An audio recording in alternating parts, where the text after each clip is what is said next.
Well, thank you very much for that introduction, and thank you all for being up so early. I know it's a Sunday, and you've all travelled a long way. So let's begin. I'm British, and one of our passions as a nation is history, which, if you knew that this was our largest audience podcast production at the moment, will tell you a lot about what you need to know about the British. And in the spirit of history stories, I'm going to begin with one of my own. Just to give you a little bit of context for the markets that I'm familiar with in the UK, particularly, at the moment, radio, commercial radio, has a share of something like 5 to 6% of all display revenue. You can reach 69% of the UK adult population every week through commercial radio. It would be bigger, but the BBC accounts for a large share of listening, not as large as commercial radio today, which is great news for commercial radio, but obviously the BBC doesn't accept any commercial advertising at all. So that kind of limits the reach of radio's ability to reach the whole population. And despite everything, radio still has something like a 20% share of all media consumption time. Now that in itself is very odd. The reason I'd say it's odd, this is the article. I wrote an article called "Why Is Radio Not Dead Yet?" And it was the biggest. It's the biggest read blog post on the Colourtext website for some reason. It's 21 years since the iPod knocked everybody's ornaments off the mantelpiece and started to rearrange the musical universe and the way people consume music. And despite all of that liberalised personal choice, radio is still accounting for 20% share of all media time spent. That wasn't inevitable, and I don't think we fully understand what the history is. So let me take you back to 2006, 2005, 2007. This was the story in the UK commercial radio market. What you're looking at here is the largest advertisers on commercial radio leaving the medium. Okay, this is back in 2005 to 2007.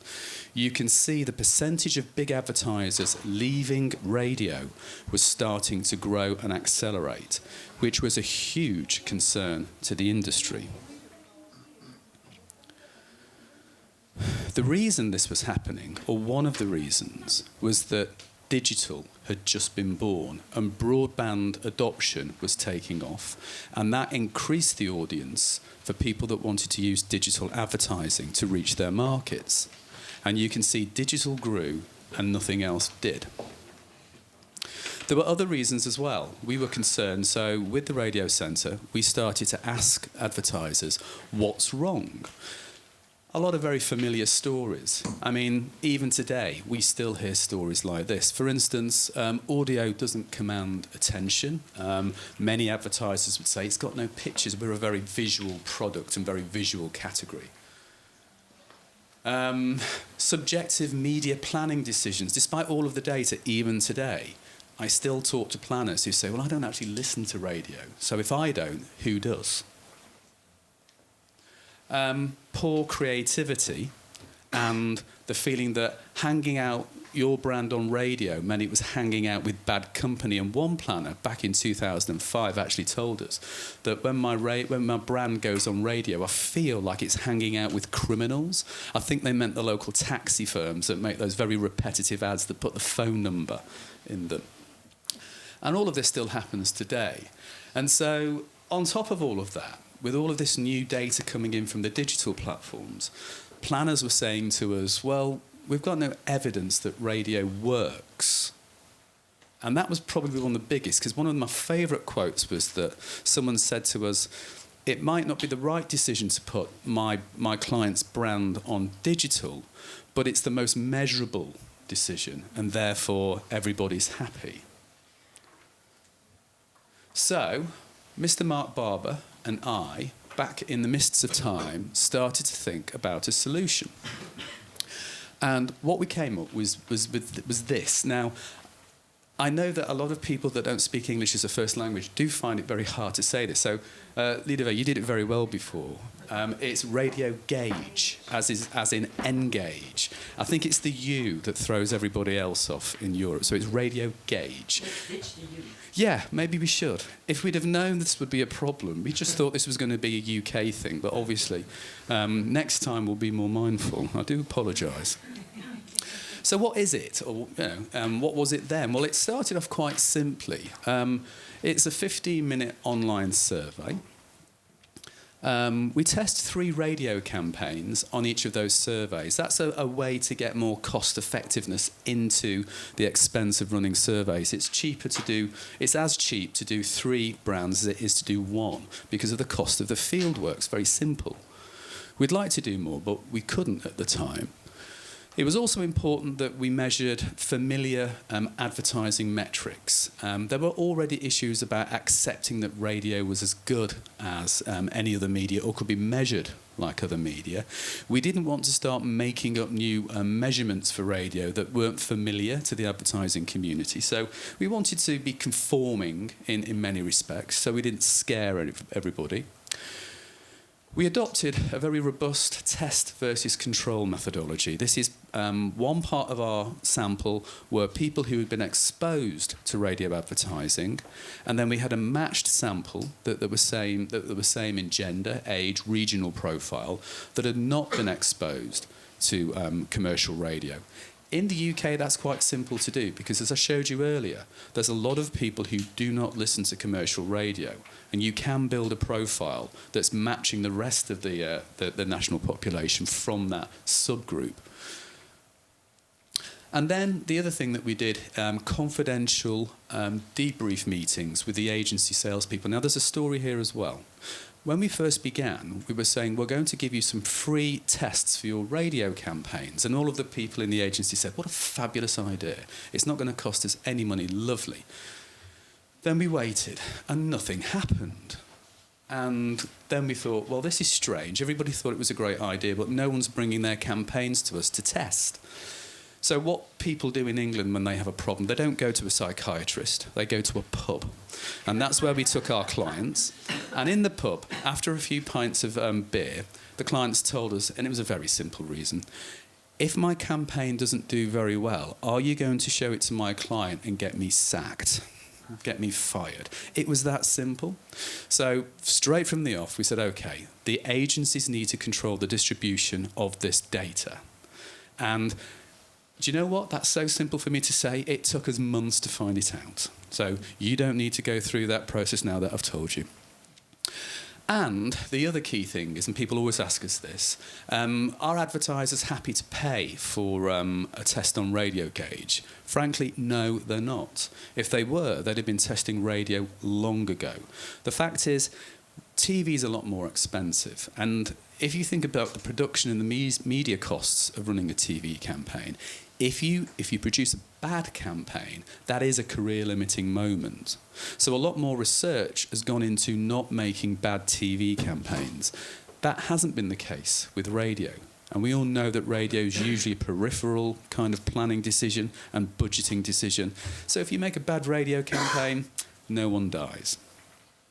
So that's why the Radiocentre funded all this themselves. Quite a lot of money. Now, in the first year after Radio Gauge had been introduced, this is what happened, okay? And when we dig down into precisely what was going on to arrest that churn in big brands leaving the medium, what we found was this. I think we tested about 36 or 50 brands were tested in the first year of Radio Gauge. When we looked the next year at their ad intel data from Nielsen, we looked at what they'd spent across all media, and we looked at what they'd spent on radio, and it had changed massively. Amongst those 36 to 50 brands, their growth on radio ad spend had gone up to 15%, whereas the growth on their ad spend on other media had only gone up by 5%. And we thought, that's interesting. Now, If anyone knows the commercial radio industry people in the UK, you will know they are very commercial. They are very cost conscious. They understand profit and loss very, very carefully. So they don't fund things like research without good reason. Even 10 years later, and there's the 22, we actually calculated it was a £22 million revenue advantage just on those advertisers that we subjected to the radio gauge treatment for £120,000 thereabouts kind of initial investment. So everyone in UK radio is going, that's great, maybe we should keep doing this. This is 2018. These are the most up-to-date figures I have. It just looks this good all the way through. Even in 2018, you can see everything else that the brands that had been exposed to radio gauge, everything that was spending on other media had actually gone down by 7%. This is display media. I think that's when spend on digital was really cutting in to the above-the-line display media channels, press in particular, as you can imagine. And yet, radio spend continued to increase amongst the brands that had been exposed to radio gauge. My favourite story, just picking out one brand, was Heinz. Before radio gauge, they spent less than 2% of their total ad budget on radio. After they'd been radio gauged, if you want to call it that, that share increased to 32%. And they were spending, £4 million sterling a year. I'm sure it's different today. I have no idea what it is today. But that was straight out of the box, So we were delighted with that kind of result. And we wanted to understand why this was happening, and we found out there was a Harry Potter magic moment.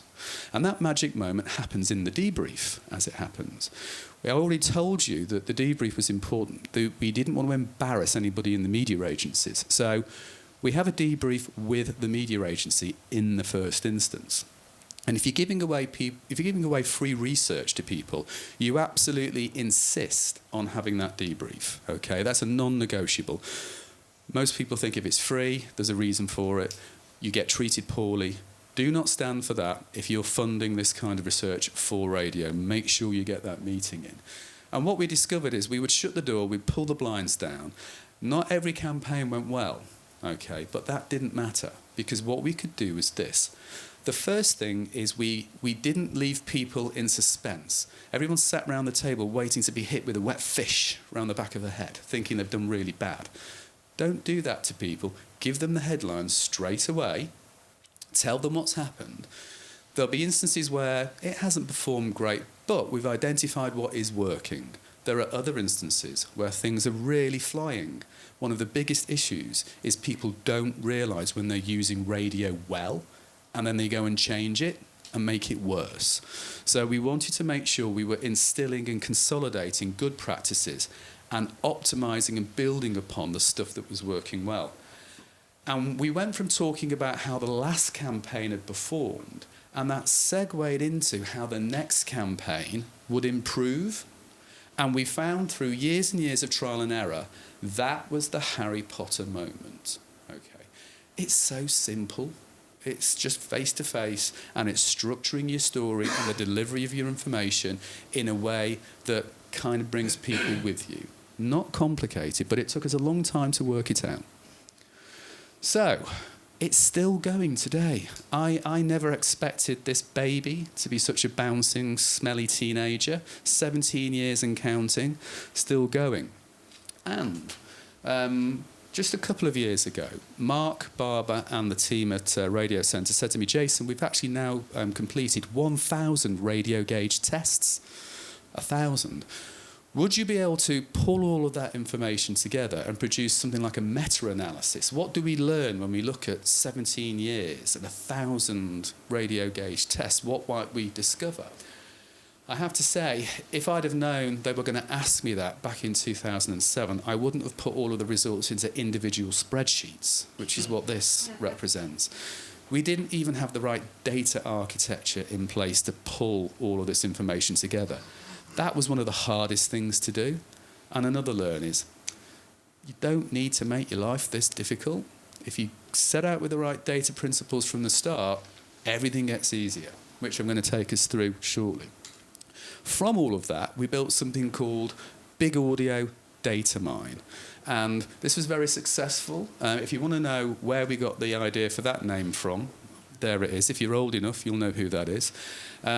Big Audio Data Mine produced some great kind of outcomes and learnings that, I think a lot of people in the industry across the world were very keen to pick up on. And I won't, for sake of brevity, go into these details too much now.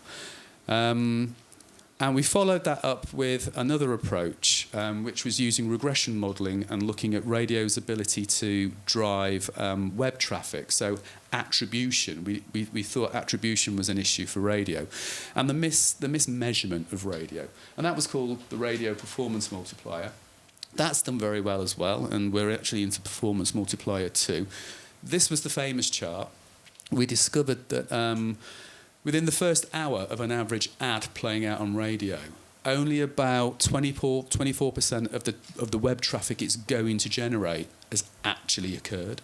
It takes up to another 20-odd hours for the rest of that traffic to accrue.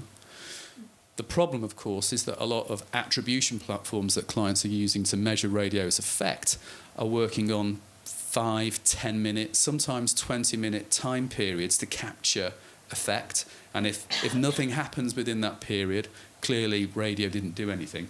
Well, what we found out, those platforms are only capturing 8% of radio's actual full effect. So that was a big find. So in the UK now, we've got this kind of two kind of pronged strategy to the way that we're beginning to fill in the data blanks on audio. On the one hand, we've got Radio Gauge and Big Audio Data Mine, and Big Audio Data Mine sits on top of Radio Gauge.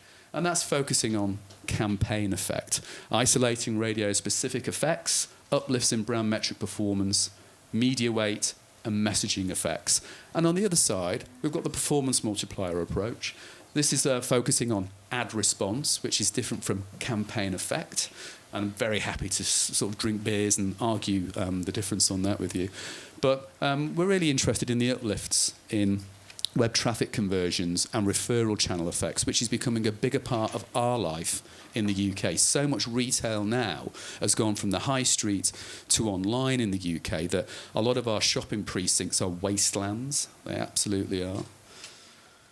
So this was the moment when this man walked into my life. This is Kieran Cunningham, the fabulous and magnificent CEO of Radiocentre Ireland. And Kieran was very, very keen on being able to see if we could do something like Radio Gauge and Big Audio Data Mine in the Irish market. The problem, of course, was the expense. We just couldn't make Radio Gauge operate in the way it operates within a market of just like 4 million adults. The size of the radio market and the revenues it generates does not justify that kind of investment in research. And they say necessity is the mother of invention, and it certainly was in this case. This is how CampaignFX began.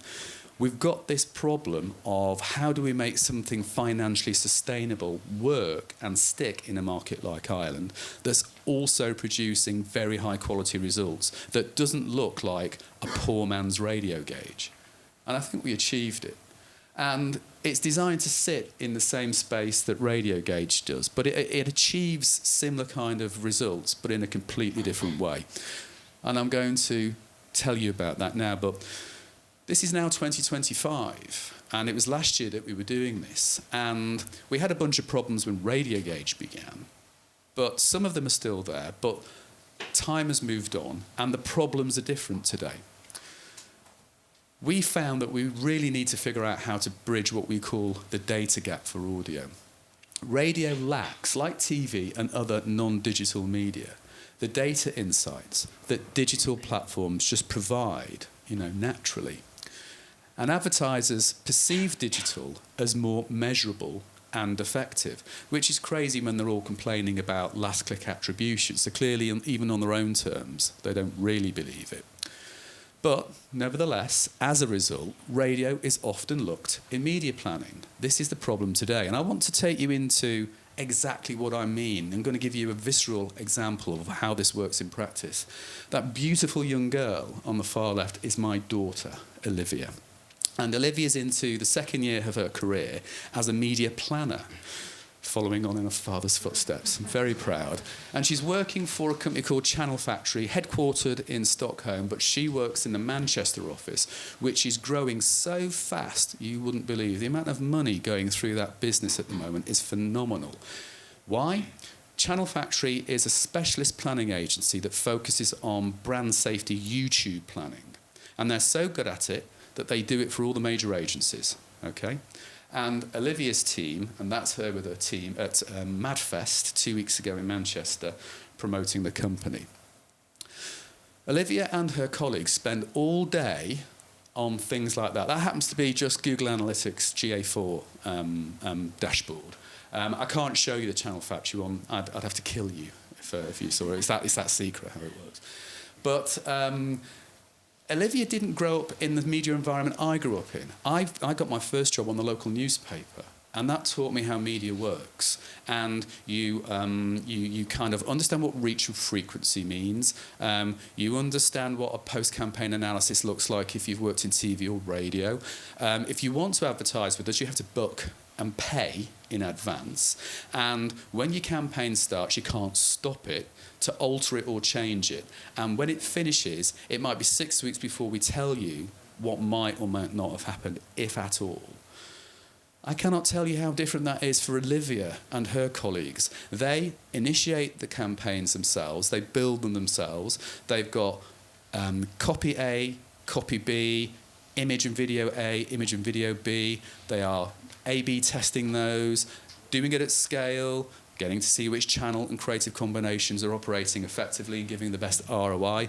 If anything isn't working, they can stop. And if it's working really well, they literally throw money at it until they've got no money left. I mean, that's kind of what happens. That is not the paradigm I grew up in. And frankly, I don't think it's a paradigm that a lot of people in traditional media fully appreciate. So that's what's going on. We need to build something for Kieran that could operate in that paradigm. And Dublin is a very advanced media market now, as you'd expect, because Google and Meta are headquartered there for Europe. And we went back to the basics. And the basics are this. The Harry Potter moment is so important.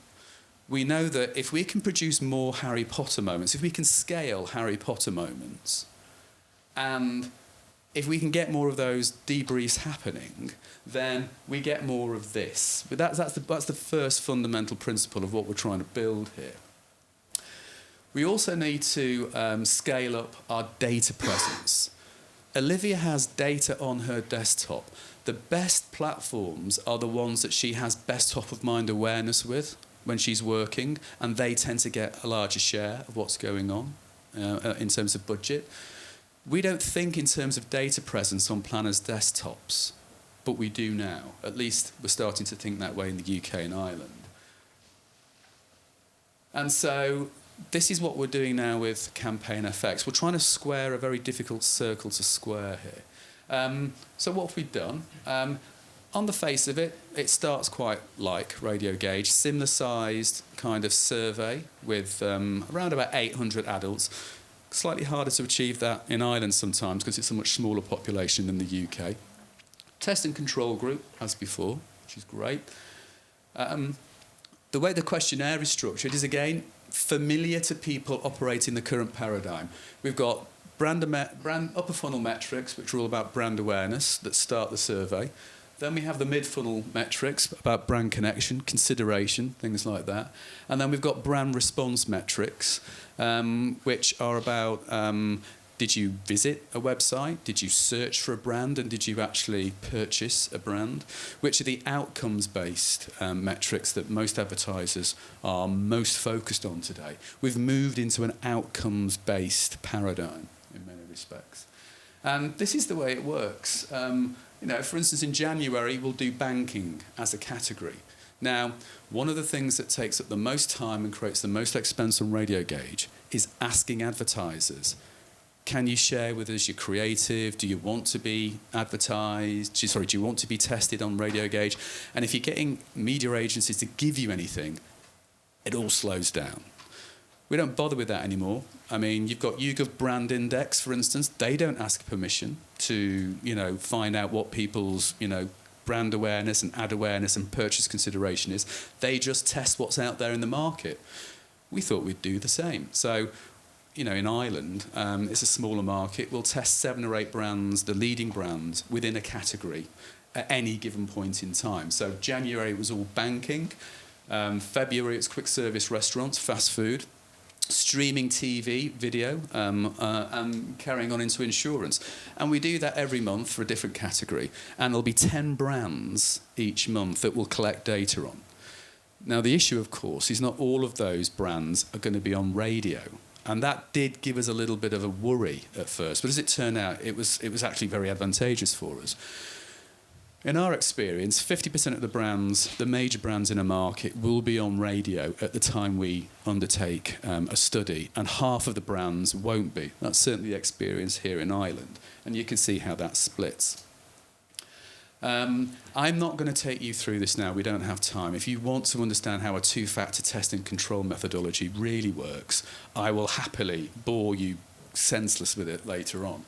But this gives us a much better test and control approach that's far more accurate and dependable when it's extracting or isolating the specific effect of radio from a media mix that will include lots of other media channels. I do have the dashboard here, but that means it'll go wrong when I try and show it you right now. If you want to see how the dashboard works, I'm very happy to do it quietly some other time. The main thing the dashboard improves is our ability to get lots of debriefs out of the door. Another thing that takes a long time with Radio Gauge, getting PowerPoints made. There's a person whose job is full-time at the Radiocentre to produce Radio Gauge debriefs. That's a large salary, and it's a large kind of investment. We've managed to remove all of that need for CampaignFX using Power BI by Microsoft. Lots of companies have got that, and you can actually you've got drop-down menus here. You can choose which category you want to look at brands in. Choose a specific brand. This happens to be the brand awareness metrics here. Here we've got the brand response metrics, and this is real data, by the way. And you can see the test versus control uplift is all calculated there. And these are the outcomes measurements. And if you're getting a meeting in with a client, if you're a salesperson, or if you're the head of research and someone's asked you to produce a report for a particular brand, this exports straight away into PowerPoint. You don't have, it's just like click, click, click, done, PowerPoint presentation ready to go. I can't tell you how much time and boredom that simple innovation has saved us. So now we have survey data going right the way through, a simple kind of like data architecture that pumps out these sorts of presentations and allows us to do all of the clever big audio data mine stuff as well, which is kind of what you're looking at here. We're now doing regression analyses and other things, and looking at which brands are over or underperforming the market on particular metrics like ad awareness or consideration and all that kind of thing. And again, don't have time to go through it in detail right now. Very happy to show it to anybody later, and it might inspire you to do it yourself. So to summarise and to end. We couldn't do Radio Gauge and big audio data mine as we can in a market the size of the UK. So we had to invent something completely different that works on different principles but delivers easily comparable quality at a price that was way, way below. I mean, I don't mind mentioning the price. I think it was like 50 to 55,000 euro for the Irish study, which...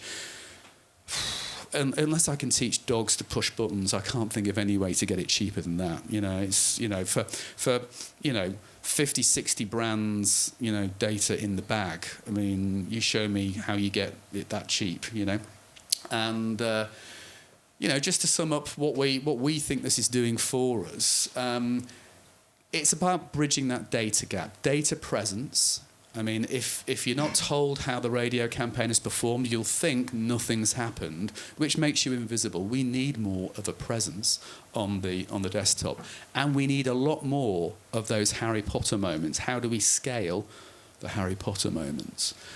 CampaignFX is part of our solution. I mean, we've got the performance multiplier element as well. That's doing a different thing around attribution and response, but together they work very tightly. And it supports ad sales by providing, as it says there, robust, continuous campaign performance data. Some of the brands are getting done twice a year. Some categories get done twice a year. So you start to get, time series data on how things are progressing, which is great. And do you know what? The brands really like the data. It's giving them high-value, benchmarked insights. They love benchmarks. They want to know how they're competing against their categories. And the other thing I like about that, you remember when I said earlier that my category is very visual. There's no pictures on radio. That's a problem. All you have to do is show them other brands in their category that are doing really well on audio, and that kills that conversation immediately, and they start thinking along the lines you need them to think about it. Don't waste time arguing with them. Just show them the benchmark. So that's another thing it took us nearly 17 years to learn. And finally, none of this matters if we cannot keep it financially sustainable. Ireland is a market of 4 million people. It's much smaller than the UK, and yet this is sustainable over a long-term period.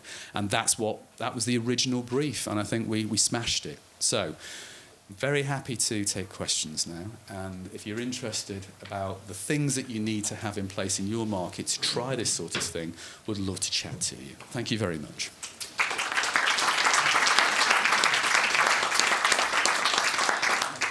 Well, thank you, Jason.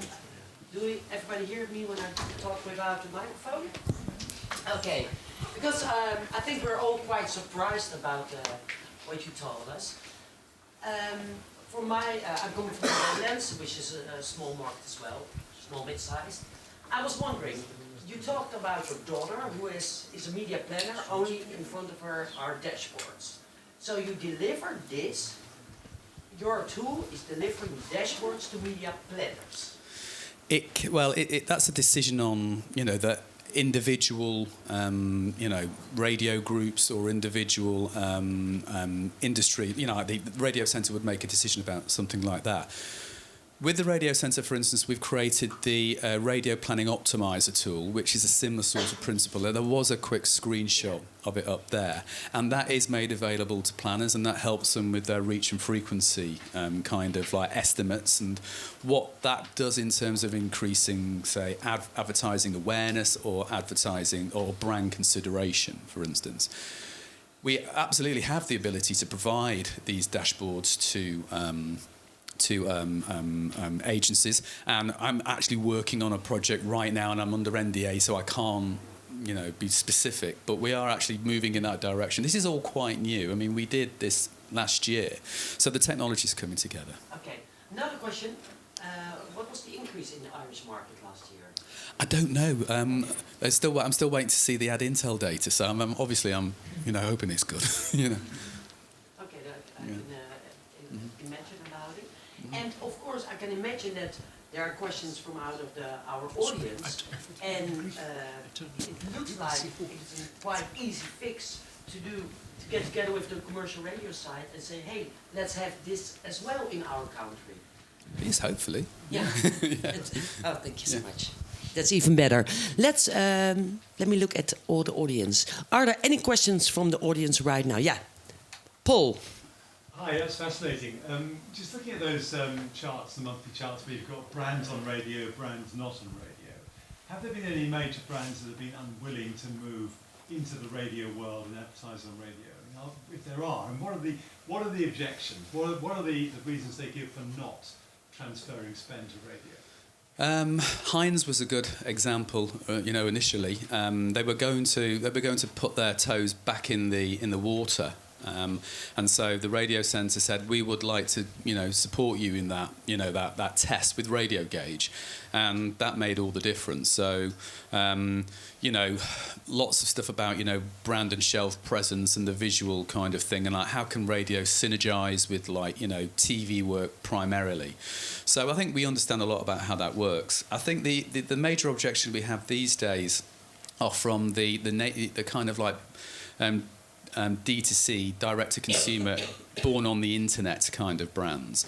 The issues that we have there is that their business models are very, very driven by performance channel media purchases.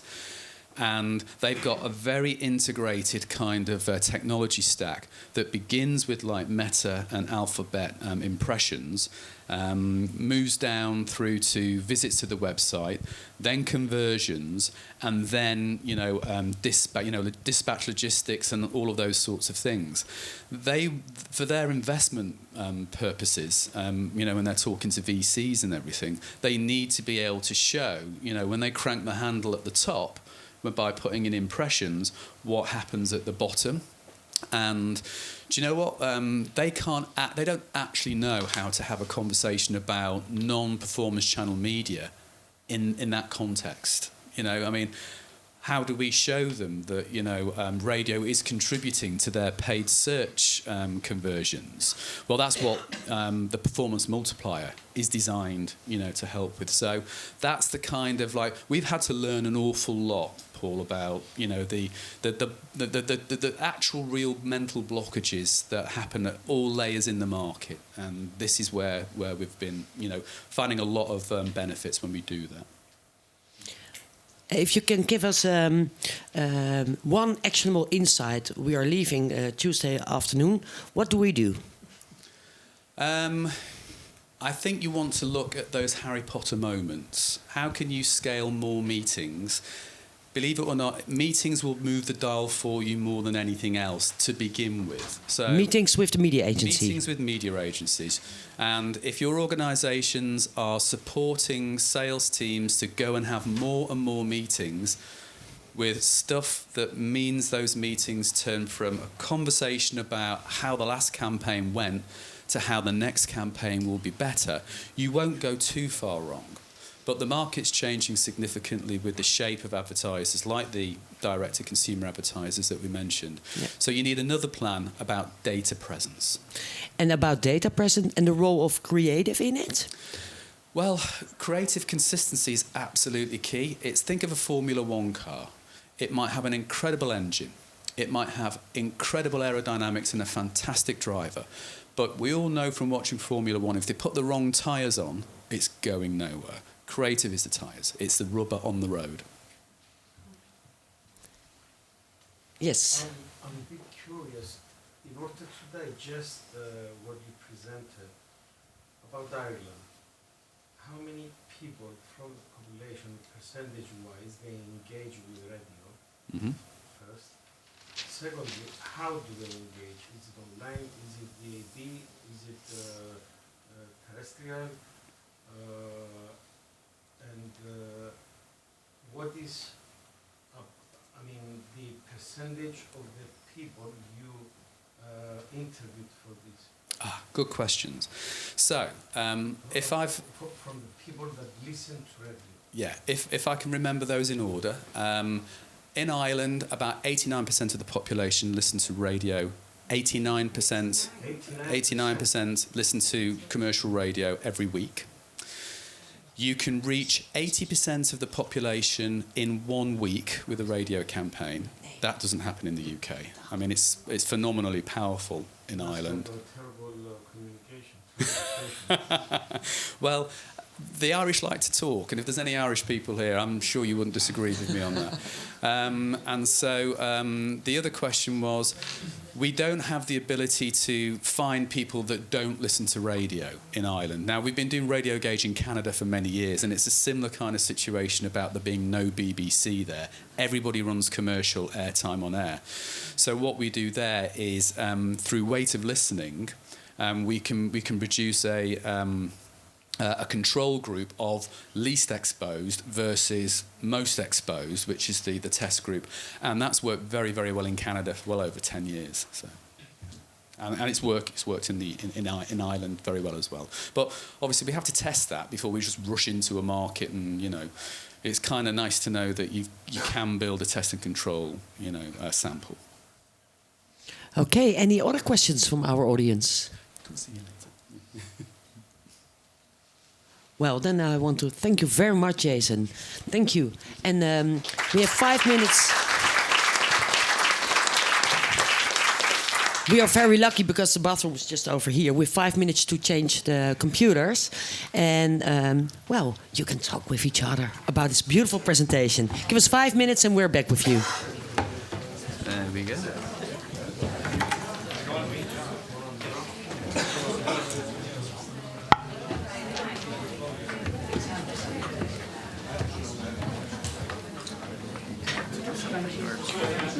I was thinking that we can. Let's see. There is no coffee yet. It is here. Don't search for coffee. Your file is here. After 11 The other. o'clock.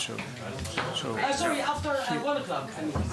So there's no coffee. go with It's just Steve. outside. Yep. So don't try to find And coffee. when Steve finishes, which is just for you to know, more or less, thank you slide at the end. Yeah, there's a thank you slide there. Then I will freeze on this and do that.